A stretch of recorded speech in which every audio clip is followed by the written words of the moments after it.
The first part that will break when the temperature goes below freezing is these pieces will actually break from inside, and the faucet will actually might even hang just on one piece most of the time. So when you come in the morning inside the trailer, this is the piece that you'll see actually hanging when the pipes are frozen. These are the tools and parts you need to replace the whole faucet to make it operable again.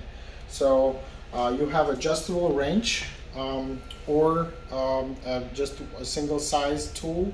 The sizes you'll need are the 15/16 or 1 inch. It depends on the faucet.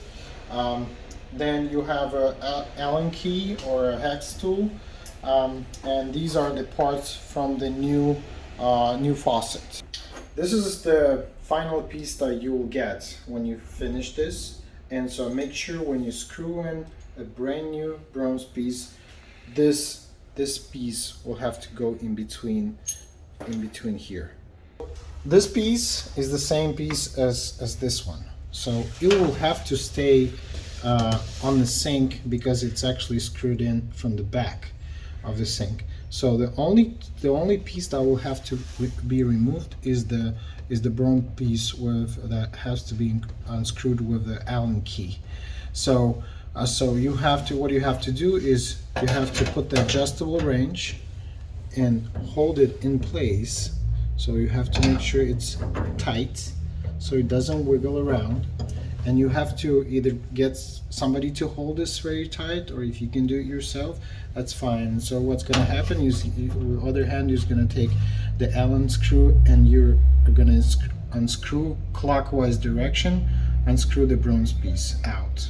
And what you'll need to do is take the Allen key, insert in this bronze piece here, take the adjustable wrench, and this needs to be placed in the right place here where you can actually hold down to the nickel plated piece, and you'll have to unscrew this bronze piece, but make sure this is a clockwise direction, so it's a reverse direction threads, and so you'll need to unscrew this piece clockwise.